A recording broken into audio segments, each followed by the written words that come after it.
송영길 더불어민주당 대표가 오늘 신임 정책위 의장으로 박완주 의원을 임명했습니다. 원내대표 후보에서 정책위 의장 임명의 의미는 무엇인지 그리고 향후 당내 역할에 대해서 들어봅니다. 박완주 정책위 의장 연결하겠습니다. 의원님 나와 계십니까? 네, 안녕하세요. 박완주입니다. 예, 안녕하십니까? 네. 자, 오늘 민주당 신임 정책위 의장으로 임명되셨는데요. 소감 먼저 부탁드립니다. 네, 오늘 민주화 성지 광주 현장 최고위에서 정책위장으로 임명됐습니다. 먼저 대통령 선거 1년 앞둔 이 중대한 시기에 중책을 맡게 돼서 무거운 책임감을 느끼고요. 지난 4.7 재보궐 선거에서 변화의 혁신을 요구한 이런 국민의 민심의 목소리를 들었습니다. 저는 송영길 당대표님을 비롯해서 최고위원님 그리고 174분의 동료 의원님들 국민의 뜻을 잘 받들어서 문재인 정부 성공을 위해서 남은 1년 국정운영에 든든한 뒷받침이 되고 또 민주정부 사기 수립을 위해서 더 유능한 정책 정당을 만들기 위해서 노력해야 되겠다. 이런 소감을 갖고 있습니다.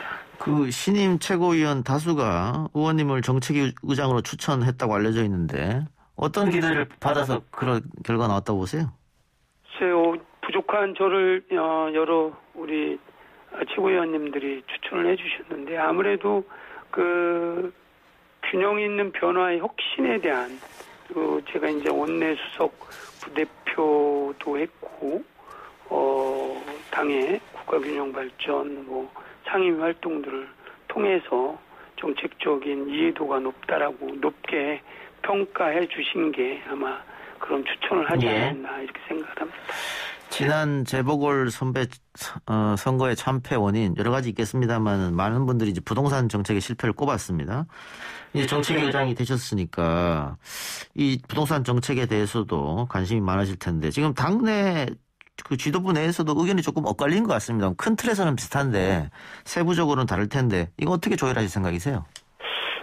우선 부동산 제일 주요한 현안이 부동산 문제하고 이제 백신 문제인데요. 이제 원칙적으로 말씀드리면 다름이 있다는 것보다는 좀 원칙은 지키고 이제 특위도 만들었으니까요.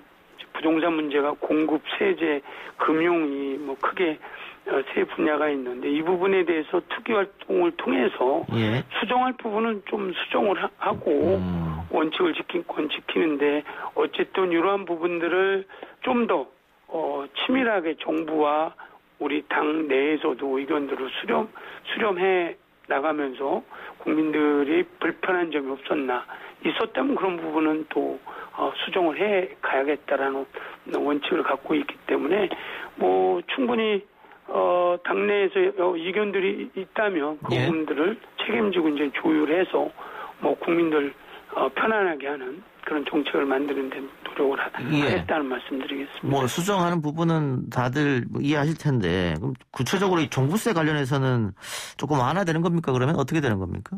제가 이제 확정적으로 종부세는 이렇게 한다, 금융은 이렇게 한다 이렇게 말씀드릴 수는 없고요.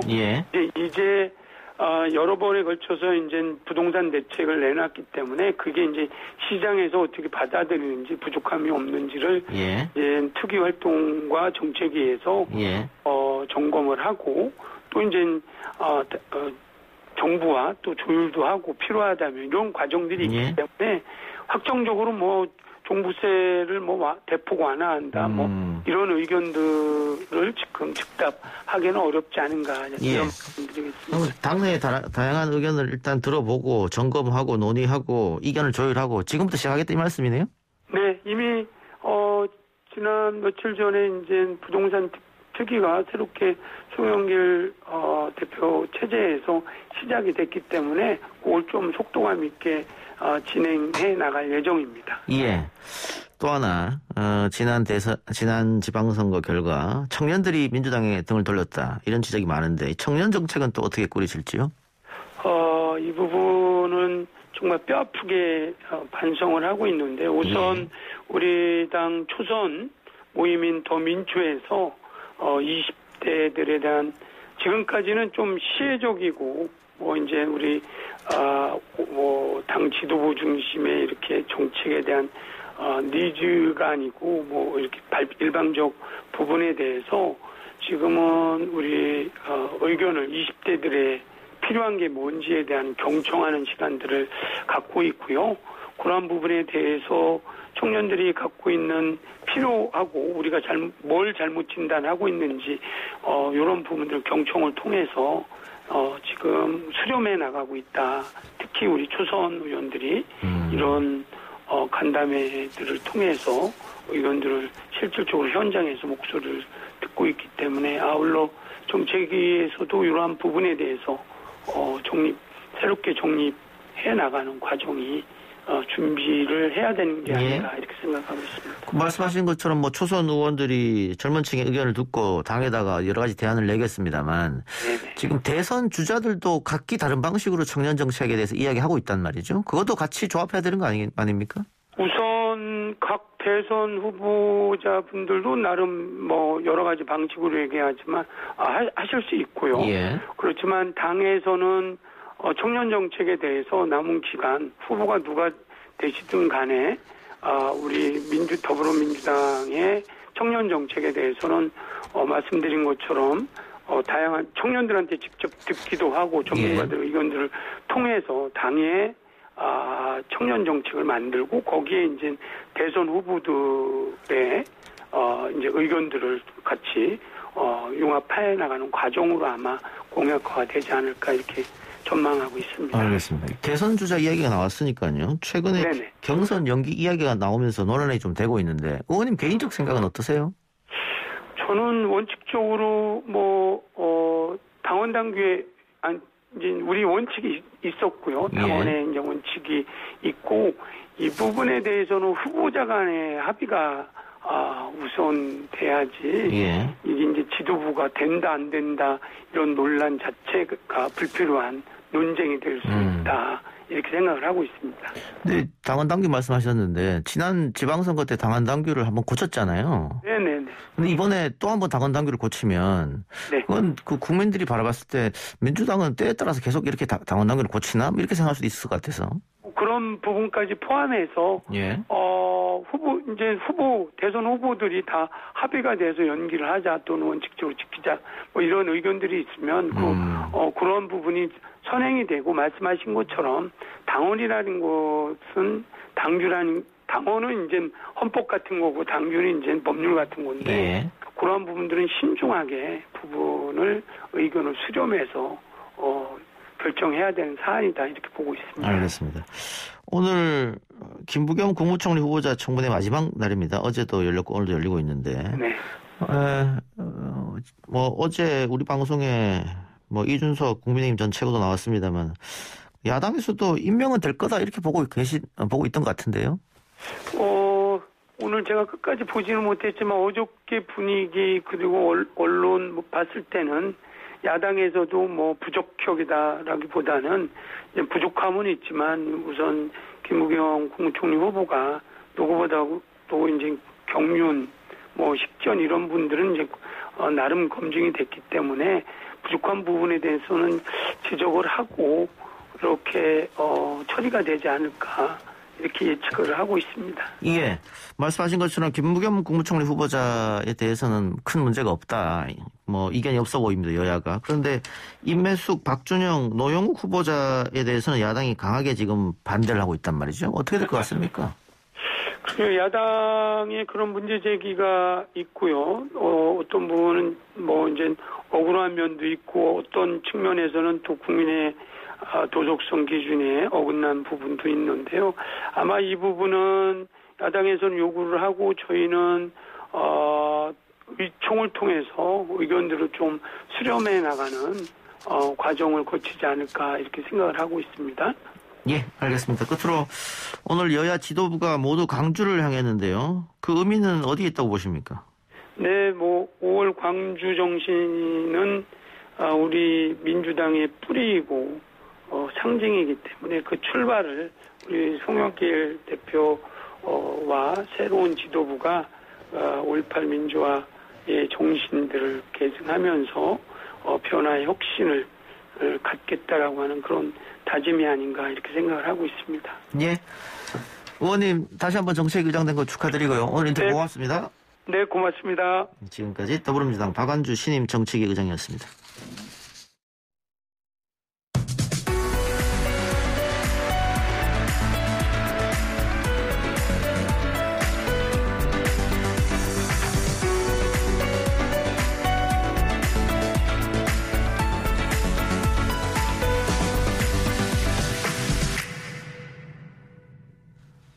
YTN 라디오 이동현 뉴스 정면승부 2부 시작합니다. 최근 군에서 부실급식과 육군훈련소 과잉 방역 대책으로 논란이 됐었습니다. 국방부에서 이와 관련한 대책을 내놓았는데 어떤 지침들이 있는지, 군에서 터지는 고질적 문제들을 해결할 수 있을지 군 인권센터 김영남 사무국장 연결해서 이야기 나눠봅니다. 사무국장님 나와 계십니까? 예, 안녕하십니까? 네. 자, SNS에 군 장병들의 부실 급식 사진이 올라오면서 많은 논란이 됐었습니다. 그러면서 군 장병들의 1인당 한 끼 급식비도 문제가 불거지면서 급식비를 인상하기로 했다고 하는데 그동안 얼마였던 겁니까? 현재는 급식이 한 끼에 2,930원 정도고요. 예. 오늘 발표한 건 내년에 이제 한 끼 3,500원을 목표로 하겠다는 것입니다. 예. 2,930원에서 3,500원으로 올리겠다. 많이 올랐다고 볼 수 있을까요? 그렇게 많이 올랐다고 보기엔 좀 어려울 것 같고요. 500원 정도 이제 한 끼당 올라간다고 생각하시면 될 것 같아요. 예. 그런데 문제가 불거졌던 부실급식 사진을 보면 이 2,930원 정도도 전혀 안 되는 것 같던데. 그죠. 이게 사실은 오늘 이제 국방부에서는 예산 문제를 많이 이야기하지 않았습니까? 예. 네. 우리가 그 집에다가 금송아지를 두고 내 지갑에 10,000원밖에 없다고 가난하다고 떼를 쓰면 안 되지 않겠습니까? 예. 그러니까 국방비는 지금 전체 국가 예산의 10% 정도인 한 52조입니다. 예. 그러니까 그 중에 급식 비용은 1조 5천억인데요. 그러니까 급식 예산이 부족하면 이 군비 내에서 장병들 처우 개선에 얼마나 더 투자를 할 것인지 고민을 해야 되는데 나라 돈을 지금 10%나 가져다 쓰면서 국회에서 예산을 안 주기 때문에 급식의 질이 낮다는 예. 얘기를 하는 건 굉장히 무책임한 입장이라는 것이죠. 예. 의식주가 기본인데 사람이 살아가는 데서는. 그렇죠. 그리고 예. 급식 문제는 이 예산 문제뿐만 아니라 그 식자재 공급 방식이나 우리 몇 안 되는 그 조리병들을 지금 갈아놓는 식으로 예. 운영이 되는 조리 환경 이런 것들을 총체적으로 점검해서 현대화하자는 식으로 접근을 해야 되는데 그런 면에서 오늘 발표 내용은 좀 아쉬운 점이 아쉽다. 많습니다. 예, 알겠습니다. 근데 이 자율 배식 이외에 격리 장병의 급식 사진은 더더욱 충격적이었거든요. 예.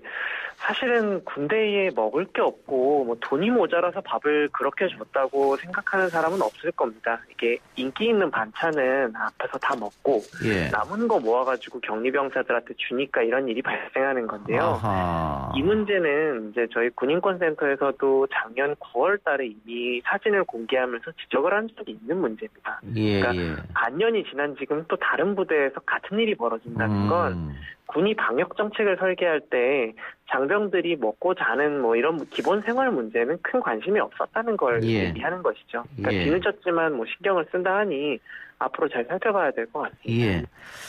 또 다른 문제가 육군훈련소에서 불거졌는데 이 방역 때문에 수일간 양치와 세면을 금지했다 이런 얘기도 들리는데 그건 사실입니까? 예, 이제 군인권센터에서 확인을 하고 발표했던 내용들인데요.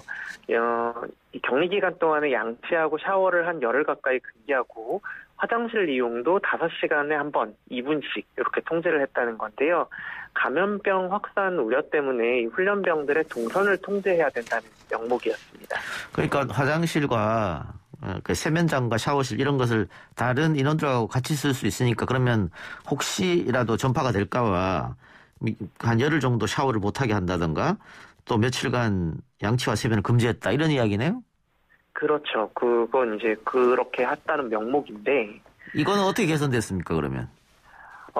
지금 사실 보면은 뭐 문제 제기를 한 다음에 바로 간이 샤워장을 추가로 설치하고 동선이 안 겹치게 뭐 화장실을 보내는 등의 지금 대책들을 마련을 해놨습니다. 예. 사실은 대책이 이렇게 빨리 나온다는 게 더 황당한 일이죠. 그러니까 예. 코로나 확산으로부터 1년이 넘었는데 이제서야 이렇게 대책을 마련하면 쉽게 풀 수 있는 문제들을 그동안 훈련병들의 발을 묶어놓는 식으로 끌고 왔다는 게 사실 좀 어이가 없는 일이죠.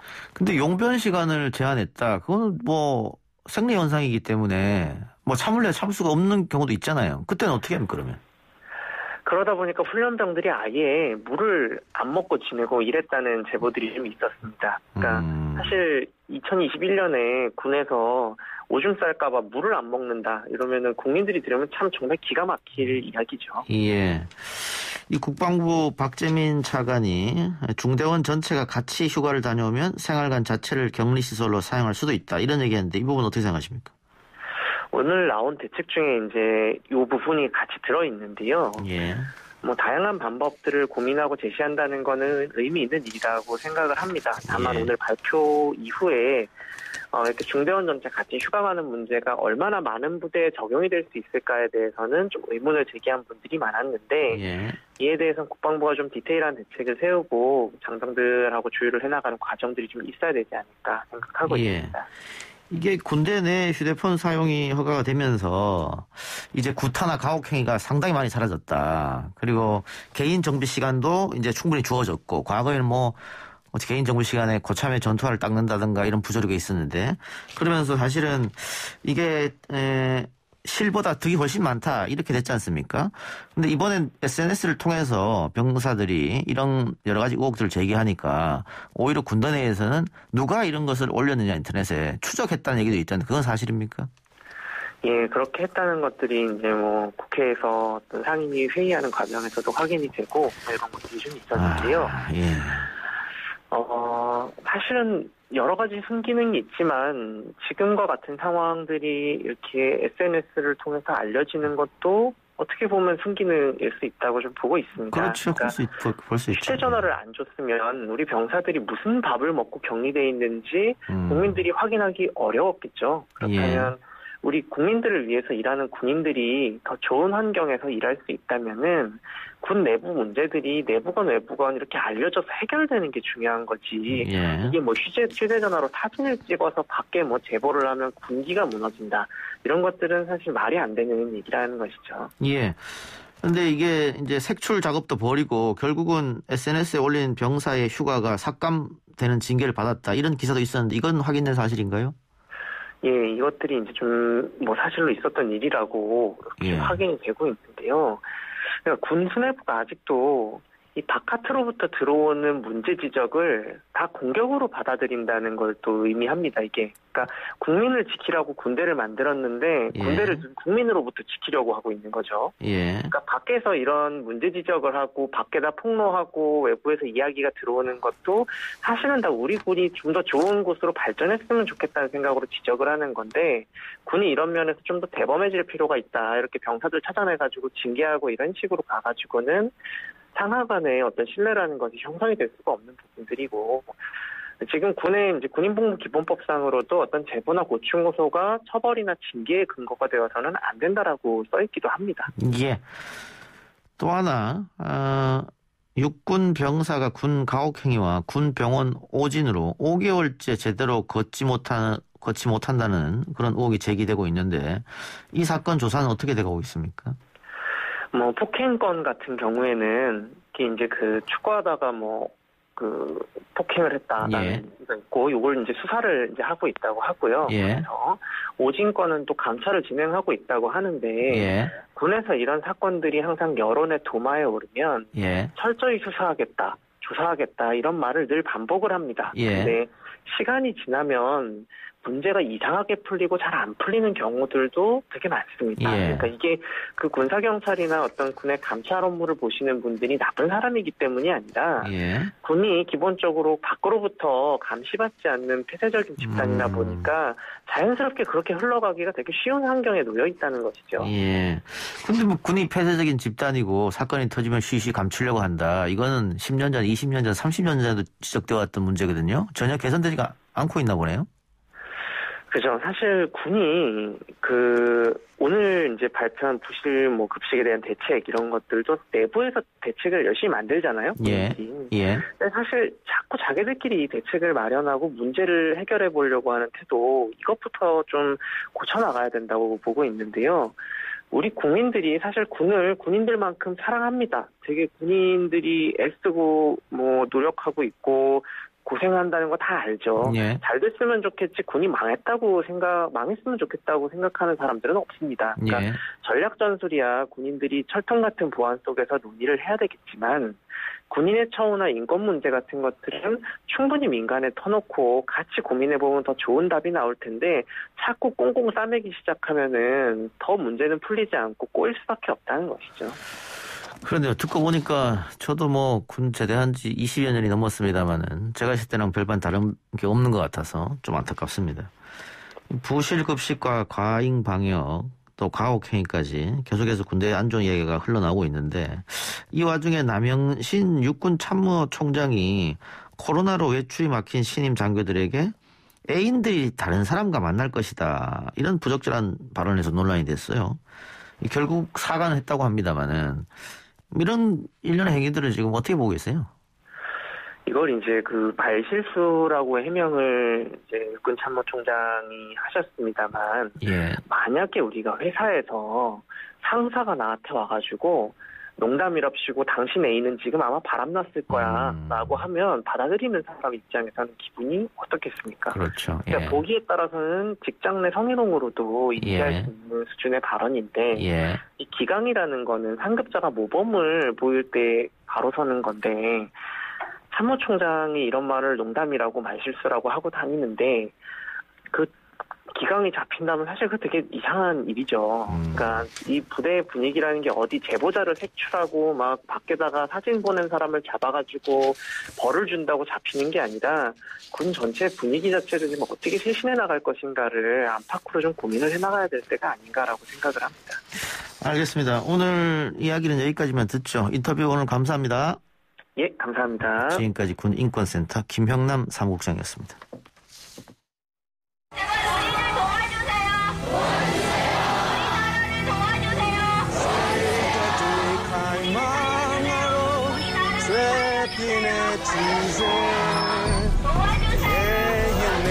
Please help Myanmar. We need your urgent international help right now. Oh, make it a better place for you and for me and the entire human race. There are a place in your heart, and I know that it is love in this place. 미얀마의 보물 이동영의 뉴스 정면승부는 방송 프로그램으로는 최초로 미얀마 민주주의에 대한 지지와 연대를 선언하고 매일 이 시간 우리들의 연대 목소리를 들려드리고 있습니다. 오늘 만나볼 분은 장현국 경기도의회 의장입니다. 의장님 안녕하십니까? 네, 안녕하세요. 경기도의회에서 지난달 중순이죠. 미얀마 사태 해결 촉구 결의대회를 열었더라고요. 어떤 내용을 담으셨습니까? 네, 경기도의회는 지난달 7일에요. 제한 미얀마 유학생 연합회와 경기도의원이 주축이 돼서 지지선언과 공연을 통해 미얀마 민주주의 회복을 기원하는 미얀마의 봄 행사를 진행했습니다. 예. 그리고 이후 13일에는 군부의 폭력 사태 중단을 촉구하는 결의대회도 열었고요. 전국 지방의회 중에서 경기도의회가 처음으로 관련 행사를 통해 미얀마 민주주의 운동에 대한 지지 입장을 공식화했는데요. 예. 민주화 투쟁 역사를 겪은 대한민국 국민으로서 미얀마 민주화를 촉구하는 게 당연하다고 생각했고 또 이를 응원하는 도민의 마음을 대변해서 이번 행사와 결의대회를 추진하게 됐습니다. 의회 의원님도 그렇고 도민들도 그렇고 다들 여기는 찬성하고 또 박수 보내주는 분위기였나 보죠? 네네네. 다들 호응을 잘해주셨습니다. 예. 그리고 한국에 살고 계시는 미얀마인들이 경기도 의회를 방문해서 단체 헌혈을 했다고 하는데 이건 어떻게 돼서 일어난 일이죠? 네. 저희가 미얀마의 봄 행사를 제한 미얀마 유학생 연합회에서 함께 진행을 했는데요. 예. 당시 학생들이 경기도 의회는 물론이고 미얀마 사태에 관심을 가져주신 모든 한국 국민께 감사드리는 의미를 전하고 싶다고 하더라고요. 예. 그래서 단체 헌혈을 실시해서 코로나19로 인해 혈액 부족을 해소하는 데 도움이 되고 싶다는 의사를 전해왔습니다. 이렇게, 그래서 저희가 경기 혈액원을 통해 25일 날 의회 앞에서 단체 헌혈을 이루게 됐고요. 그리고 그날 또 유학생을 포함해서 한국에 거주하는 미얀마인들 한 200여 명 정도가 의회를 비롯해 전국 6개 지역에서 동시 헌혈을 실시했습니다. 그러니까 우리에게 이렇게 관심을 가져주고 연대를 표현한 것에 대해서 감사한 마음으로 헌혈을 미얀마인들 하셨군요. 예, 네네. 알겠습니다. 자, 경기도 의회 차원에서 이 이후에 또 계획하고 있는 미얀마 지지 행동이 있을까요? 유학생 연합회 측에서 미얀마의 송금 중단으로 생활고를 겪는 학생 지원 문제에 대한 요청이 있었습니다. 그래서 교육부에 등록금 유예를 좀 해달라고 건의를 했고요. 예. 그리고 도의원들이 우리가 이제 성금을 모아서 하는 것이 가능한지 여부를 이제 선관위에 질의를 했는데요. 예. 가능하다는 답변을 받았습니다. 그렇습니다. 그래서 이제 조만간 성금 모금을 추진해서 어려운 학생들을 돕고자 합니다. 예. 그래서 앞으로도 유학생들과 지속적으로 소통하면서 다양한 지원 방안을 모색할 방침입니다. 예.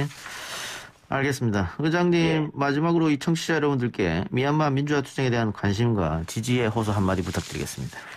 네. 저희가 험난한 과정을 거쳐서 피땀으로 어렵게 민주화를 이뤘고 그 가치를 누구보다도 잘 알고 있다고 생각합니다. 바쁜 일상 속에서도 타국의 민주화 운동에 관심을 갖는 일이 어찌 보면 어려울 수도 있다고 볼 수 있는데요. 그럼에도 저희가 침묵하지 말아야 할 이유는 미얀마 사태가 민주화라는 시대적 흐름 속에서 수많은 인권과 생명이 걸린 사안이기 때문이거든요. 예. 그래서 민주화를 향한 발걸음을 지지하는, 응원하는 게 이제 같은 역사를 겪었던 우리 모두의 역할이라고 봅니다. 이제 곧 5.18 민주화 운동 이제 기념일이 다가오는데요. 예. 민주주의 의미와 역사를 되새기면서 미얀마 민주화 운동에 대한 관심도 잃지 않았으면 하는 바람입니다. 예, 알겠습니다. 의장님 오늘 말씀 고맙습니다. 네네, 고맙습니다. 네, 지금까지 장영국 경기도의회 의장이었습니다. 네, 장영국 경기도의회 의장과 인터뷰를 방금 마쳤는데요. 경기도뿐만이 아니고요. 지금 다른 지자체에서도 많은 분들이, 또 많은 도의원, 지자체장들이 힘을 모아서 미얀마 민주화 투쟁에 대해서 관심과 지지의 호소를 시민들께 부탁드리고 있고요. 그리고 함께 연대를 해서 미얀마 민주화 투쟁하시는 분들께 힘이 되어드리기 위해서 노력하고 있습니다. 이런 것 하나하나 모여서 이런 것들이 결국은 미얀마 민주화 투쟁이 우리처럼 승리로 끝나지 않을까, 그런 생각을 해보면서 노래 한 곡 듣고 오마이뉴스 박정호 기자 불러서 기자 언박싱 코너 진행합니다.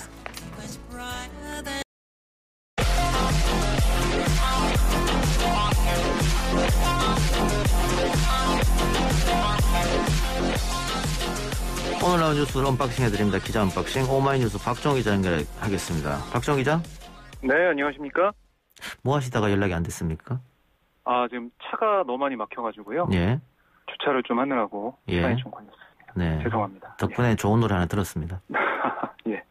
코로나19 신규 확진자 수가 조금씩 감소하는 모양새를 보인다, 이런 얘기가 있습니다. 네, 그러니까 4월 셋째 주에 주간 환자 발생이 가장 많았고요. 이후 2, 3주 동안 주 단위로 환자 수가 조금씩 감소하는 추세다. 이게 방역당국의 설명인데요. 예. 오늘 신규 확진자 수는 525명으로 이틀 연속 500명대를 유지했습니다. 예. 감염 재생산 지수가 이번 주 1 미만 수준에서 유지가 되고 특별한 변수 없이 이런 추세가 지속한다면 향후 1, 2주 안에 신규 확진자 수가 500명 밑으로도 가능하다. 이런 겁니다. 이번 주는 사실 이 어린이나 휴일 검사 수 감소가 오늘 환자 수에까지 영향을 미칠 수 있어서 추이를 좀 더 봐야겠지만 환자 수가 어쨌든 추세적으로는 줄어들고 있고 예방 접종률도 올라가면 상황을 더 안정적으로 관리할 수 있을 거로 본다. 이게 당국의 설명입니다. 알겠습니다. 그런데 이 서울 대형 백화점에서 집단 감염이 잇따라 발생하고 있어요. 네, 이 서초구 신세계백화점 강남점 관련 코로나19 확진자가 종사자 5명과 이용자 1명, 모두 6명으로 파악이 됐는데요. 앞서 백화점 측은 식품관 계산 담당 직원 1명이 지난 1일 오후 증세를 보여 2일에 검사를 받았다고 했고요. 3일 양성 통보를 받았습니다. 이후 이 동료 직원들과 이용자가 추가 확진한 건데요. 이 서초구는 4월 29일부터 5월 2일까지 신세계백화점 강남점 식품관 방문자 검사 받아달라고 긴급전화 문자를 보냈고 예. 또 이번 달 4일, 5일 이 백화점 식품관 반찬 코너 방문자 또 검사를 받아야 된다고 재난 문자를 보냈습니다. 그리고 이게 이 신세계백화점뿐만이 아니고요. 최근 중구 이 롯데백화점 본점 식품관에서도 집단 감염 발생해서 이 관련 확진자가 누적 13명까지 집계가 됐어요. 당국은 이 불특정 다수가 모이고 창문이 없는 구조인 백화점에서 방역수칙을 잘 지켜야 된다라고 강조를 했습니다. 예, 외국 소식도 좀 알아보죠. 미국 뉴욕시가 관광객에게 백신 접종을 해주는 방안을 추진한다면서요? 네, 빌 더블라지오 뉴욕시장, 맨하튼 타임스 스퀘어, 그리고 센트럴파크, 브루클린 브릿지 이런 주요 명소에 승합차를 이용한 이동식 백신 접종소 이걸 만들어서 관광객이 백신을 맞을 수 있게 하는 방안 이걸 계획 중이라고 밝혔어요. 이 관광객에게는 접종할 백신 이게 궁금하실 텐데, 그러니까 이 시차를 두고 2번 접종할 필요가 없는 한 차례만 맞으면 되는 존슨앤존슨 이 백신이 사용될 예정입니다. 그러니까 관광객들은 외부인에게 백신 접종하려면은 주 본국에서 뉴욕주는 현재 뉴욕주 거주자와 유학생이 한해서만 백신 접종하고 있어요. 하지만 뉴욕시 설명을 들어보면 이게 될 거다라고 얘기하고 있고요. 그래서 뉴욕하고 좋은 곳이다. 우리가 보호해 주겠다. 박 기자? 네. 이게 지금 전화 상태가 좀 좋지 않아서 저희가 끊고 다시 하겠습니다. 예, 박정호 기자가 차가 막혀서 주차를 하느라고 전화를 못 받았다고 했는데 지금은 어디 지하에 있는가요? 전화 통화가 잘 안 되고 있습니다. 여러분 양해 바라고요. 다시 한번 연결하겠습니다. 박정호 기자님. 네네. 죄송합니다. 어디 엘리베이터 타셨습니까? 아닙니다. 참 오늘 교통 상황도 그렇고 통신 상황도 별로 좋지가 않네요. 예, 알겠습니다. 네, 자, 죄송합니다. 어쨌든 존슨앤존슨 한 번 맞으면 되는 것으로 미국 뉴욕시에서 관광객에게 백신을 접종해 준다 이 말이지 않습니까? 그렇습니다. 예, 근데 지금 뭐 관광객이 그렇게 많이 계시진 않으니까 뭐 전 세계 어디나 그렇죠? 네. 근데 하여튼 뭐 지금 미국은 백신이 지금 조금 여유롭기 때문에 이렇게 하지 않나 그런 생각 드는데 문제는 인도죠. 그렇습니다. 인도는 오늘 오전 기준 코로나19 신규 확진자 수가 41만 4,188명으로 집계가 됐어요. 이게 어제 작성된 신규 확진자 수 최고 기록보다 2,000명가량 늘어났습니다. 예. 계속 환자 수가 늘어나고 있고 이 증가세가 조금 완만해진다 싶었더니 다시 늘어나는 분인데요. 문제는 백신 접종도 속도를 못 내고 있다는 거거든요. 예. 13만 8천만 인구의 2.4%만 2회까지 백신 접종을 마쳤습니다. 13억 8천만. 그렇습니다. 예. 워낙에 좀 인구가 많기 때문에 좀 쉽지가 않은 상황이고요. 그리고 더 염려가 되는 게 지금 뭐 산소도 부족하다, 여러 가지 부족한 물자가 많이 있다고 하지 않았습니까? 예. 그래서 전 세계적으로 물자 지원을 많이 하고 있어요. 우리도 했고요. 그런데 이게 공항에 도착해서 발이 묶여 있다고 합니다. 예. 왜냐하면 이게 워낙에 인도 정부의 관료주의, 또 더딘 행정 업무도 영향을 끼치고 있고요. 그리고 이 공급 절차를 진행하는 담당 인력 사이에서 확진자가 계속 발생해서 예. 배포가 좀 지체되고 있다. 이렇게 알려지고 있습니다. 안타까운 상황인데. 네. 뭐 인도 정부도 나름 지금 새로운 방책이 생각이 안 나길 수 있기 때문에 여러 가지 좀 애를 먹고 있는 것 같아요. 그렇습니다. 정치권 소식도 좀 알아보죠. 김부겸 국무총리 후보자 인사청문회 이틀째였는데요. 정리 좀 해주시죠. 네, 어제는 김부겸 후보자가 각종 의혹에 대해 고개를 숙이면서 연신 사과를 했는데요. 오늘은 아무래도 김 후보자의 차녀 일가의 라임 펀드 투자를 둘러싼 의혹이 쟁점이다 보니까 적극적으로 방어하는 모습도 보였습니다. 피해자 아니냐 이 말이죠? 그렇습니다. 네, 그러니까 김 후보자는 이 펀드 투자 같은 게 경제 활동의 주체가 자신의 사위인 셈인데 김 후보자의 딸의 가족 뭐 이렇게 얘기하는 것 자체가 일종의 프레임이다. 그러니까 도저히 제가 알 수 없는 영역에 그림을 그려놓고 뭐 이런데도 사실 아니냐라고 하면 뭐라고 하겠냐라고 강하게 반발을 했습니다. 예. 그러면서 만약 그런 식으로 편법을 부리거나 권력을 행사했다면 제가 여기까지 어떻게 버텼겠냐 라면서 제 나름대로 삶에 대한 기준이 있어서 여기까지 버텨왔다라고 강조를 했습니다.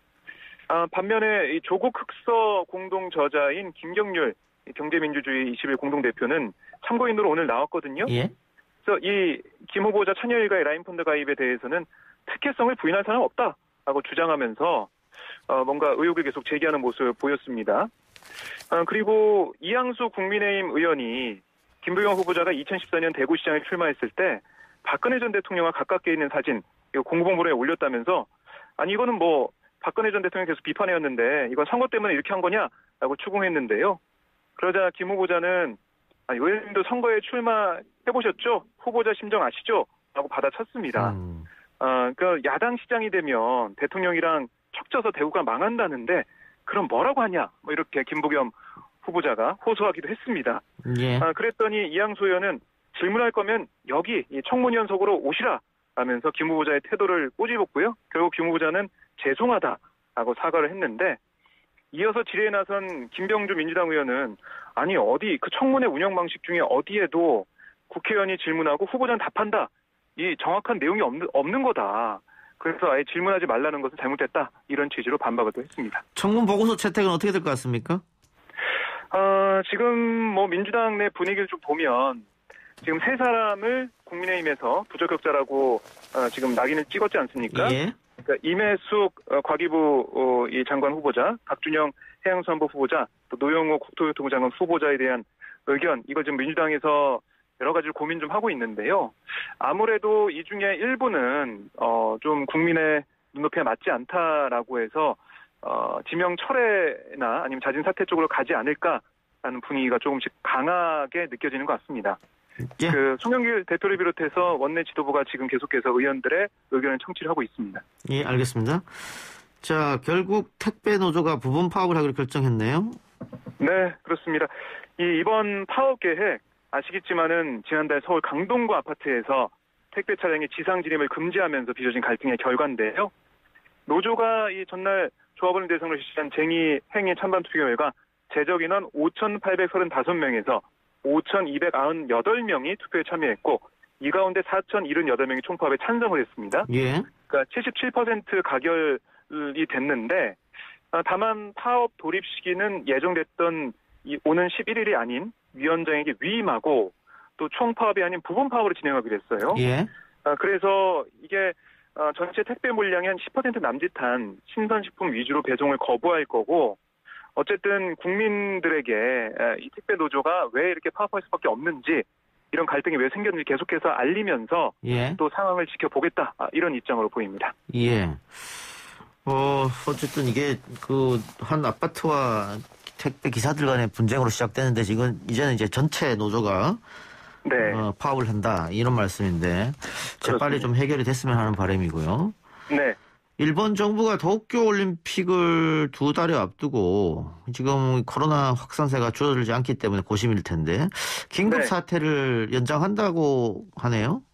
그렇습니다. 그러니까 지난달 말과 이번 달 초에 6,000명에 육박하던 일본의 코로나19 하루 확진자 지난 3일에서 6일에는 4,000명대로 줄었어요. 예. 하지만 이것도 뭐 연휴 기간, 그러니까 5월 초가 일본 연휴지 않습니까? 예. 그 연휴 기간 코로나19 검사 건수가 30% 정도 감소한 사실을 감안하면 네, 확산세는 계속되고 있다. 분석이 되고 있습니다. 예. 또 일본 정부에서 지난달 25일부터 오는 11일까지 도쿄도와 오사카부, 교토부, 효고현 이렇게 4개의 광역지자체에 3차 긴급사태를 발령해서요. 유동인구 억제 대책을 시행을 했는데요. 그래서 이 지역에서는 외출 자제와 대형 상업시설, 주류 제공 지정 휴업, 또 출근자 70% 감축 이게 이루어졌어요. 예. 하지만 문제는 효과가 별로 없었습니다. 그래서 11일 종료 예정이던 긴급사태 선언 기한을 3주 연장키로 했고요. 또 12일부터는 후쿠오카현과 아이치현을 긴급사태 대상에 추가할 예정입니다. 예. 일본에서 도쿄올림픽 개최 반대를 원하는 온라인 서명운동 동참자가 이틀 만에 20만 명에 육박하고 있습니다. 그만큼 여론은 좋지 않다는 건데요. 네. 그러니까 우스노미야 겐지 전 일본 변호사 연합회 회장이 지난 5일 정오부터 서명 사이트를 통해서 사람들의 생명과 생활을 지키기 위해 도쿄올림픽 개최 취소를 요구합니다라는 주제로 서명을 받기 시작했는데요. 이게 어제 오후 8시 서명 동참자가 10만 명을 넘었고 오전에 봤더니 19만 명을 돌파했습니다. 아마 지금 20만 명을 넘었을 것 같은데 이게 일본 언론에 따르면 이달 중순까지 모인 서명을 도쿄도에 제출하겠다라고 얘기를 하고 있어요. 예. 그러니까 더 많은 사람들의 협력을 받아서 주최 측에 목소리를 전하고 싶다. 이게 우스노미야 겐지 전 회장의 그런 주장인데요. 그러니까 이게 코로나19 영향으로 집과 일자리를 잃은 사람에 대한 지원이 등한시되고 올림픽에만 집중하는 게 말이 되냐 이런 얘기를 하고 있고요. 그리고 청원인들의 댓글을 보니까 뭐라고 되어 있냐면 올림픽보다 생명이 중요하다. 예. 의료인들을 올림픽에 동원하면 의료 붕괴 가능성이 커진다.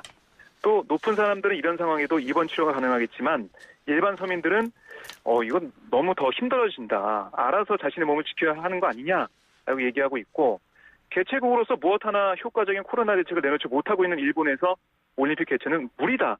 이런 비판 의견이 쇄도하고 있는데요. 이 올림픽 개최일이 오는 7월 23일이잖아요. 예.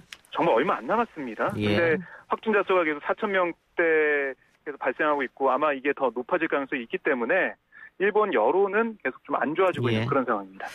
말씀하신 대로 일일 확진자가 4,000명, 5,000명, 6,000명씩 나오고 있는 실정이고 일본이 하루에. 그렇습니다. 거기다 백신 속도도 OECD 중에 꼴찌인 상황이고 여러모로 좋지 네. 않은 상황인데 일본이 방역을 잘한다, 백신을 벌써 확보했다 이렇게 하면서 한국 정부보다 일본 정부가 훨씬 방역을 잘하고 있다라고 기사 썼던 기자들은 머쓱해져 버렸네요. 그렇습니다. 초반에 그런 기사가 나왔었는데 지금 돌이켜보면은 정말 이 판이하게 차이가 나는 그런 현실을 볼 수가 있겠습니다. 알겠습니다. 박 기자님 오늘 말씀 고맙습니다. 네, 고맙습니다.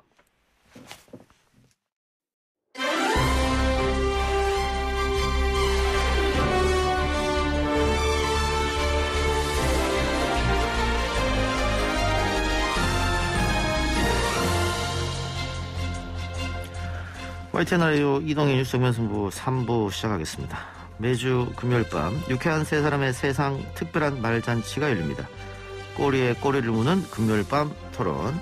YTN 라디오 고정으로 돌아온 김용민 시사평론가 그리고 박지희 아나운서와 함께합니다. 두 분 어서 오십시오. 네, 안녕하십니까. 네, 안녕하세요. 박지입니다. 예, 두 분 드디어 고정이 됐습니다. 아, 감사합니다. 네, 고맙습니다. 근데 이게 스튜디오 예. 음악까지 틀어주시고. 예. 환영합니다. 네, 감사합니다. 지금 코로나로 인해서 한 스튜디오에 들어가기가 못해서 네. 지금 두 분께서는 BC 스튜디오에 이렇게 격리 조치를 이 취했습니다. 전화 연결하고 뭐가 다르죠? 아니야. 이게 보이는 라디오로 나가요, 두 분은. 그래요? 네. 알겠습니다. 저는 창문 너머로 두 분을 보고 있습니다. 그러니까요. 이렇게. 네. 보이는 라디오로 두 분 나가니까. 예. 그리고 저희가 원래 제 혼자 할 때는 1,000명에서 1,500명 사이로 이렇게 보이는 라디오 실시간 시청자가 계시는데 지난주 두 분 오셔서 5,000명 찍었거든요. 아이고 네. 세상에. 오늘 시작하자마자 또 2,000명으로 출발합니다. 고맙습니다. 더 들어오실 겁니다. 예, 네. 그럼 더 들어와야 되죠. 왜냐하면 이번 1사분기 라디오 청취율 결과가 나왔는데 네. 좋지 않아요. 저희를 좀 더 일찍 부르셨다면 그래서 좋았을 이제 텐데요. 두 분이 좀 노력해 주셔서 다음 라운드 때는 다시 지난번보다 더 잘 나오게끔 위험합니다. 압박 주시는 거예요? 위험합니다. 지금 예. 지난주 사실은 제가 농담으로 사장님이 퇴근길에 듣고 있다 이렇게 말씀드렸잖아요. 네네. 라이브로 들었답니다. 진짜. 아이고. 지금도 듣고 계실 거예요. 갑자기 그래요. 떨리네요. 저 네. 사장님께 드릴 말씀이 있는데 예. 일주일에 하루만 청취율 조사는 안 하지 않습니까? 네, 그래요. 월화수목금 다 출연시켜달라. 아니 두 분이 이제 또 나름 각자의 또 영역에서 활동하는 게 있으니까 없습니다. 없어요. 네, 없어요. 거기서 많이 좀 홍보 좀 해주세요. 예, 네, 알겠습니다. 알겠습니다. 자, 우리 꼬리에 꼬리를 무는 토론은 우리가 질문을 하게 되면 답을 하게 되는데 그 답 이어서 또 다른 질문으로 이어지지 않습니까? 네. 그렇게 해서 이렇게 제목을 정해봤습니다. 정치 전략까지 첨언해서. 근데 거창하게 하는 소리고요. 그냥 이 시간에는 아무 말 대잔치를 하는 걸로.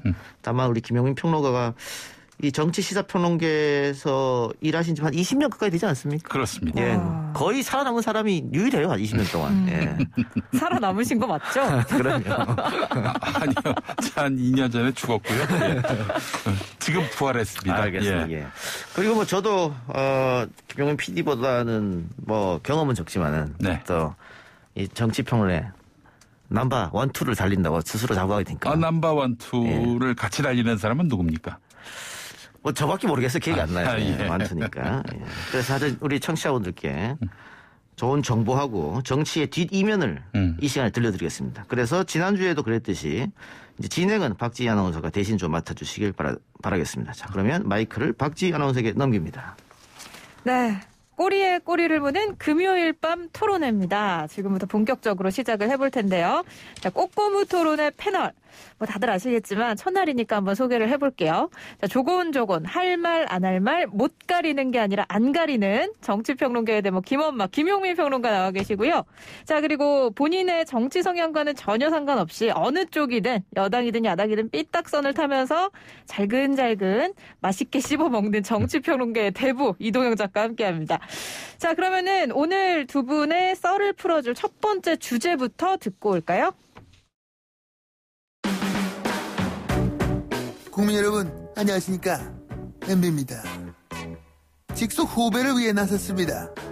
내도 한때 대통령이 했으니까 새로 대통령 뽑히면 내 후배지 뭐.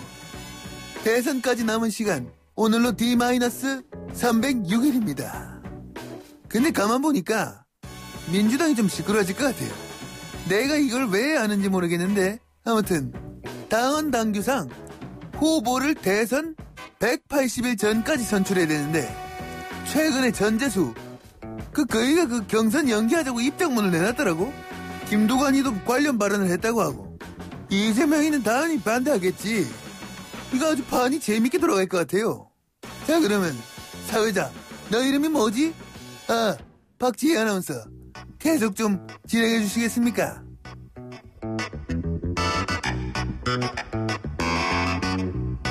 네, 제가 마이크를 다시 받았습니다. 네, 이명박 대통령. 자, 청취자분들 또 의견을 좀 보내주시기 바랍니다. 벌써부터 뭐 이야기 많이들 하시는데 민주당 대선 후보 연기론, 경선 연기론이죠. 여러분 어떻게 생각하시는지 유료 문자 샵 0945번으로 문자 메시지 보내주시거나 유튜브 보이는 라디오로 의견 주시면 저희가 또 방송에서 소개를 해드리겠습니다. 일단 뭐 질문을 세분화 시켜봐야겠지만 큰 틀에서 첫 질문은 이겁니다. 민주당이 이 당헌 당규를 바꿔가면서까지 대선 후보 경선을 연기를 해도 된다, 안 된다. 자, 두 분의 의견이 어떨지 궁금한데요. 일단은 네, 우리 김엄마부터 얘기해 주시죠. 네, 제 마음을 담은 노래 한 소절 듣고 이야기를 나눠야 할 것 같습니다. 자, 음악 들려주세요.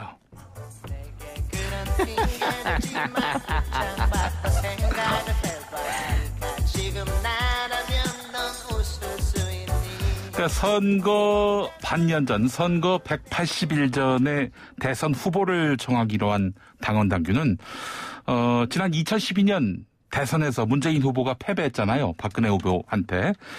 그 패배에 대한 반성으로 나온 겁니다. 당시 새누리당 박근혜 후보는 대선 6개월 전에 대선 후보가 돼서 전국을 그야말로 바닥 훑고 다녔는데 상대당인 민주통합당은 그보다 2달 뒤인 9월 중순, 즉 3개월 전에 후보가 결정됐습니다. 문재인 후보로 말이죠. 자, 하지만 후보로 결정됐다고 후보가 된 게 아니었습니다. 안철수 후보와의 단일화, 이걸 갖고 또 옥신각신하다가 11월 말쯤에서야 단일 후보로서 문재인 후보가 서게 됐는데, 그래서 유권자들에게는 선거 한 보름여 전 12월이 돼서야 후보로서 문재인 후보가 얼굴을 알리기 시작했는데요. 그래서 그 이후로 대권 주자를 조기에 세워서 국민에게 지지를 호소하자. 그 차원에서 더불어민주당의 당헌 당규 180일 전에 후보를 결정하자. 이런 룰이 만들어진 겁니다. 그러니까 일단은 뭐 절대 이상한 핑계 대지 말고 그냥 당원 당규대로 해라라는 얘기이신 것 같은데 네네. 대선 후보 선출을 좀 미뤄야 한다라고 주장하는 분들의 논리는 이렇습니다. 뭐 전재수 의원도 본인의 SNS에 올렸던데요. 코로나19 상황이 심각한데 이런 상황에서 국민들은 저렇게 위험에 처해 있는데 왜 우리끼리 이렇게 경선을 해야 되냐라는 이야기입니다. 11월이 되면은 이제 집단 면역도 어느 정도 형성이 될 거고 그때 하자라는 이야기. 또 국민의힘은 대선 120일 전에 후보 선출하는데 우리만 2달 먼저 하면은 우리 후보가 먼저 빨리 노출이 되는 게 좋지 않다라는 겁니다. 이거에 대해서 우리 이동영 작가 얘기 들어볼까요? 예, 방금 박지희 씨가 이야기한 대로 전재수 의원이 명분을 3가지로 잡았습니다. 첫 번째 코로나.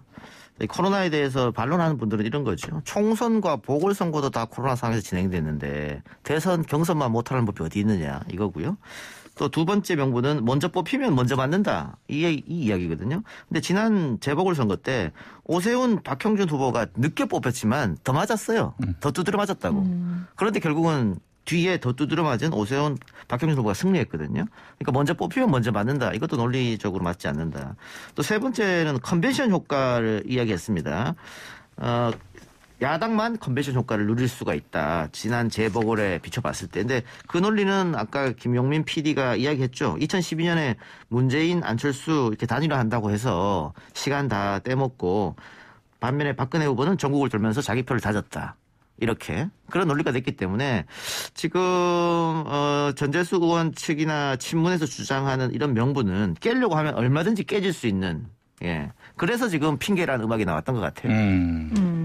자 그러면 여기서 꼬리에 꼬리를 무는 질문을 한번 드려보면은 일단 이게 현실화가 가능할 것인지 이거에 대해서도 좀 궁금할 것 같아요. 전재수 의원 같은 경우에는 이거 당원 당규 그냥 개정하지 않아도 그냥 의결해서 할 수 있다 이런 얘기를 하셨거든요. 현실화 가능할 거라고 보시나요? 당무회의에서 하면 된다 뭐 이 얘기인 것 같은데 네. 사실 핑계 노래 적절하게 잘 틀은 것 같아요. 왜냐하면 이게 사실은 모 캠프에서 나온 이야기거든요. 예, 저는 뭐 누가 아이디어 낸지까지 들었습니다만 방송에서 말을 할 수는 없고.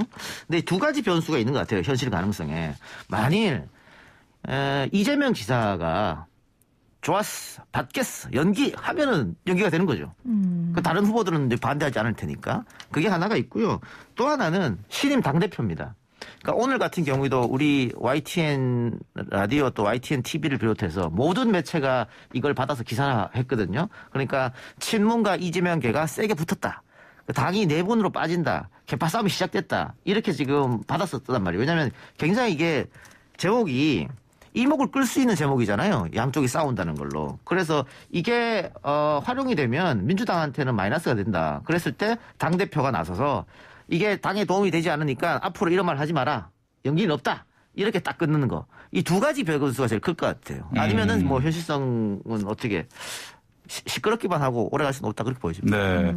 어떻게 이동영 패널하고 싸워야 됩니까? 아니면 좀 이견을 제시하지 말고 같은 의견을 얘기해야 됩니까? 마음대로 하세요. 마음대로 예. 알겠습니다. 예. 자, 이 룰을 다시 한번 말씀드리겠습니다. 민주당 당원 88조를 보면은 대통령 후보자의 선출은 대통령 선거일 전 180일까지 해야 한다. 180일까지 해야 한다. 다만 상당한 사유가 있을 때에는 당무위원회의 의결로 달리 정할 수 있다 이렇게 되어 있는데 상당한 사유라 한다면은 천재지변 같은 국가 재난 상황 등일 텐데 아마 전재수 의원은 이걸 코로나19라고 말하는 것 같아요. 하지만 코로나 이후에 말씀하신 대로 총선이 있었고 대한민국에서 제일 큰 도시 또 다음 큰 도시 시장을 뽑는 보궐선거가 있었고 아울러 민주당만 2번의 전당대회가 있었습니다. 총선도 있었다고 말씀드렸네요. 대선을 미루는 사안이 아닌 이상 코로나는 이유가 될 수 없습니다. 게다가 8월에 코로나 백신이 대량 생산됩니다. 코로나 상황이 호전될 가능성이 대단히 커 보이는데 아니 그런데 말이죠. 이 사전 물밑 논의 없이 불쑥 아이디어 제시처럼 제안을 했는데 이거는 후보 간에 합의할 사안입니다. 뭐 당원을 떠나서 합의가 돼야 하는 거 아니에요? 게임의 룰이 바뀌는 건데. 제안한 사람이 주장한다고 될 일이 아닙니다. 설령 전재수 의원이 대권 후보라도 안 돼요. 합의가 안 되면은. 그래서 또 전재수 의원 페이스북에 달린 댓글을 보니까 지지하는 글이 거의 없어요. 그래서 갈등의 요인이 되기는커녕 그냥 뭐 한번 제안하다 말 그런 어떤 아이디어가 아닐까 하는 생각이 드네요. 예. 알겠습니다. 우리 뭐 댓글창에 어떤 분께서는 슬쩍 흘려보다가 반응 안 좋으면 다시 들어갈 것 같다라는 이야기 해주신 분도 계시고, 남정명화님께서는 아니 하라는 개혁은 안 하고 민생은 안 챙기고 당론으로 정해진 걸 왜 바꾼다고 내부 논란만 일으키나요? 라는 이야기도 해주고 계십니다. 자, 뭐 저기 문자로 오신 분들은 지금 샵 0945로 7233-8722-2513-444번님, 또 2099님, 이런 분들은 모두가 다 반대입니다. 그러니까 찬성은 없어요. 거의 다 지금 반대 의견을 주고 계시는데, 아마 지난 재보궐선거의 화두가 공정이었잖아요. 그런 걸 봤을 때 약속은 또 룰은 지켜야 되는 거 아니냐, 이런 의견이신 것 같습니다. 네. 저도 좀 한마디 덧붙이면은 전재수 의원의 경선 연기 주장은 아마 코로나19 때문에 경선이 민주당만의 리그가 될 수 있다. 이 점에 핵심이 있는 것 같아요. 또 하나는 국민의힘 같은 경우 단일화 등으로 시너지 효과가 클 텐데, 그러니까 국민의힘 후보와 나온다면은 윤석열 전 검찰총장의 단일화로 시너지가 클 텐데, 민주당만 이대로 가게 되면은 특정 후보의 동무대만 만들어줄 수 있고 흥행에 실패할 가능성이 있다. 따라서 연기해서 국민의힘과 같은 시기에 하자, 뭐 이런 얘기인데, 근데 이런 생각도 한번 해봐야 될 것 같아요. 경선 흥행이 대선 승리와 직결된다? 자, 그 경우를 역대의 사례로 살펴보면 2002년 노무현 대통령과 2007년 이명박 대통령 때의 경우가 그러하지 않을까 싶은데, 2002년 노무현 후보는 하지만 그 후단 협업 때문에 흔들렸어요. 예. 한번 지지율이 크게 떨어졌습니다. 그러다 이제 막판 정몽준 후보와의 단일화로 승기를 붙였기 때문에 뭐 이 경선 흥행이 대선 승리와 직결된다의 사례가 될 수는 없을 것 같고, 이명박 후보 같은 경우 이미 뭐 여권 후보의 낮은 지지도와 노무현 대통령 지지율 하락으로 일찌감치 정권 교체 흐름을 탔습니다. 그래서 경선 흥행이 곧 대선 승리라는 도식은 그 신뢰를 찾을 수가 없다고 보는데, 그 나머지는 어떠냐?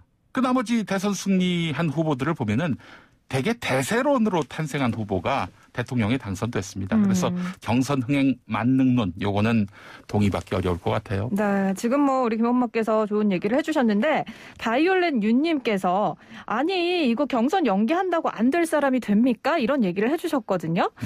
그러면은 경선이 연기가 된다는 가정하에 질문을 한번 드려보겠습니다. 60일 정도, 그러니까 2달이라는 시간이 이제 지연이 되는, 연기가 되는 거거든요. 그렇다면 과연 이 새로운 후보가 여론조사상의 두각을 나타낼 수 있는 기회를 가져올 수 있을 것인가? 1위의 구도가 바뀔 수 있을 것인가? 어떻게 보시나요? 지금 현재 시점에서는 2달 연기한다고 해서 민주당 내에 이재명을 꺾을 수 있는 새로운 사람이 나타나기 상당히 어렵습니다. 어려워서 일각에서는 이재명 지사가 그냥 쿨하게 받아라. 왜냐하면 이재명 지사 이외에 다른 후보들이 다 경선 연기하자고 하는데 본인만 절대 안 된다. 그런 것도 모양새 빠지는 거 아니냐. 2달 뒤에도 어차피 승부는 결정됐으니까 받아라. 이런 주장을 하고 있는 사람도 있거든요. 그리고 지금 윤석열 총장이 전체에서는 1위를 달리고 있기 때문에 민주당 지지자들 입장에서는 윤석열의 독주가 마음에 들지 않죠. 그러다 보면 대항마가 있어야 되는데, 대항마가 3명, 4명이서 골고루 지지율을 이어받는 게 대항마가 아니에요. 한 명이 독단으로 나와야 대항마가 되지. 그렇게 되면 이재명 쪽으로 더 쏠릴 현상이 있거든요. 그래서 2달이라는 기회가 있다고 하더라도 판은 뒤집어지긴 좀 어렵다, 그렇게 보입니다. 또 국민은 반짝 떠오른 후보를 대통령으로 선택한 선례가 없습니다.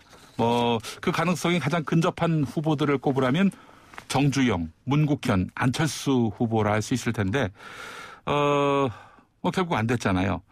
또 이제 아예 그 본선에 나오지 않은 후보도 있고요. 저는 대선 2년 전 여론조사 지지도 빅3 안에 랭크된 후보에서만 대통령이 나온다고 봅니다. 따져봤어요. 15대 대통령. 2년 전에 빅3는 김대중, 이회창, 박찬종이었고 결과는 김대중 대통령. 예. 16대 대통령을 보겠습니다. 이회창, 이인재, 노무현인데 결과는 노무현 대통령. 17대 대통령 고건, 박근혜, 이명박. 결과는 이명박 대통령. 18대 박근혜, 손학규, 유시민 중에서 박근혜 대통령. 19대 대통령 반기문, 김무성, 문재인 중에 문재인 대통령. 20대 대통령 선거 2년 전인 작년 5월 여론조사 결과를 보니까 이낙연, 이재명, 윤석열이었습니다. 공교롭게도 이 세 명은 당시 두 자릿수 비율이었고요. 자, 이낙연 전 대표가 치고 올라오지 않는 상황에서는 더불어민주당 안에 새 주자가 나온다? 어렵지 않나. 또 이 윤석열 흔들린 이후에는 새로운 또 국민의힘 주자가 올라올 수 있을까? 이것도 역시 좀 어렵지 않겠는가 짐작을 해봅니다. 그래서 경선 연기론을 주장한 친문 혹은 반 이재명 계 쪽에 좀 안타까운 것은 이걸 공개적으로 이렇게 하면 안 돼요. 그러면 당 내분으로 흘러가고 그게 보수 언론으로 이용됐거든요. 그러니까 이거는 후보 개인에게 뭐 특사라든가 이런 사람들이 가서 얘기했어야 되는 것이고 그렇지. 그게 안 된다고 하면 전재수 의원처럼 누가 봐도 친문계 의원이 나서면은 분란이 생기니까 개파색이 옅은 사람이 주장하게끔 만들었어야 되는 겁니다.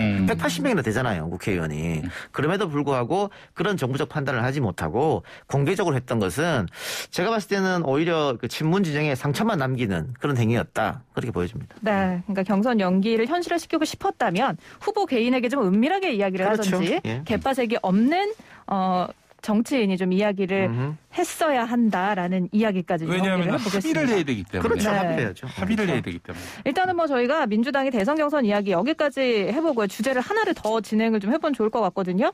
아까 이제 갑자기 MB 목소리가 나오지 않았습니까? 이번에 또 다른 분이 준비를 하고 계십니다. 이거 먼저 듣고 오겠습니다.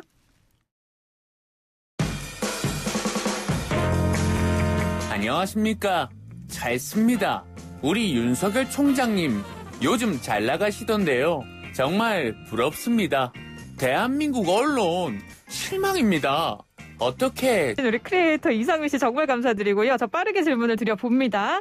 윤석열 전 총장 과연 정치권에 본격적으로 언제 발을 디딜 것인가? 침묵이 언제까지 이어질 것인가? 두 분 어떻게 보시는지 궁금합니다. 이번에는 뭐 이 작가님부터 해주시죠. 2분 40초밖에 안 남았으니까 네. 한마디씩 하면 끝날 것 네. 같은데 윤석열 총장 최근 지지율을 보면 조금씩 빠진 형상을 보여줍니다. 지난 재보궐과 비교했을 때 그거는 윤석열 전 총장의 자맹 시간 너무 길어지고 있다. 그래서 많은 국민들로부터 관심이 조금 멀어졌다. 그래서 이제 매달 한 2%씩 정도 빠지고 있는 거거든요. 그래서 본인도 상당히 고민이 있을 거예요. 내가 등장은 하긴 해야 되는데 언제 등장하는 게 나한테 가장 이득이 될 것이냐. 김종인 비대위원장이 5월이면 등장한다라고 했던 이야기, 또 조중동을 비롯한 보수 언론에서 5월에 등판할 것이다 라고 했던 것도 본인들의 희망을 섞어서 진단하는 것이거든요. 지금 5월에 나오지 않으면은 어려울 수 있다라고 얘기하는 겁니다. 그래서 독촉장 보내는 거예요. 그렇죠. 5월에 빨리 나오라고 하지만 윤석열 전 총장 입장에서는 내가 늦게 나오면 나올수록 좋다고 판단하고 있기 때문에 계속해서 시간을 좀 벌으려고 하는 욕심이 좀 있어요. 그래서 딜레마에 쌓였는데 이 딜레마를 결국은 어떻게 선택하느냐 본인이 거기에 달렸다고 보고요. 저는 5월에 나오기는 쉽지 않아 보입니다. 네. 만약 정치에 나선다면은 성공하지 못할 경우 엄청난 그 독박을 쓸 가능성이 있습니다. 검찰총장직을 자신의 권력적 영달에 사용했다는 비판을 감내해야 하는데 자신이 없는 거예요. 또 자신의 권력적 영달을 위해서 검찰 조직의 수사권마저 위협받게 했다. 이런 비판을 뒤집어 써야 하는데 여권의 검찰개혁이 그렇습니다. 또 하나의 걱정은 국민의힘에 들어가서 권력투쟁을 전개해서 대선 후보가 되든지 아니면 제3지대에서 신당 창당을 하든지 해야 하는데 신당 창당을 할 경우 지난 대통령 선거 때 문재인 후보가 500억을 썼는데 개인이 그 500억을 감당해야 합니다. 어느 것 하나 쉬운 일이 없어요. 그래서 저는 윤 총장의 그 침묵과 고심이 깊은 이유를 어느 정도 헤아릴 수 있을 것 같아요. 그러나 시간이 많이 남은 것 같지 않습니다. 네. 우리도 시간 지금 없어요. 그렇습니다. 없어서. 끝났습니다. 예, 우리 박지 씨가 다음 주에 시간 분배를 좀 잘해주시기 바라고. 저기 알겠습니다. 김명민 PD가 말이 길어지면 그냥 매몰차게 끊어주세요. 제가 또 마음이 없습니다. 약해서. 버릴 말이 없어요. 예. 네, 뭐 윤석열 전 총장 거치 관련해서는 저희가 계속해서 이야기를 나눠보도록 하죠. 앞으로도. 예, 앞으로 하고요. 자, 우리 유튜브로 파랑조아님께서 듣고 계신 사장님 이 코너 시간 늘려주세요. 이렇게 의견 주셨는데요. 없어질지도 몰라요, 다음 주에. 예, 어쨌든 3부를 저희가 이렇게 알차게 보냈습니다. 다음 주도 이 두 분과 같이 재미난 토론 또 언론 기사에서 볼 수 없는 분석 저희가 해드리도록 약속드리고요. 두 분 오늘 여기서 보내드리겠습니다. 수고하셨습니다. 고맙습니다. 감사합니다. 고맙습니다.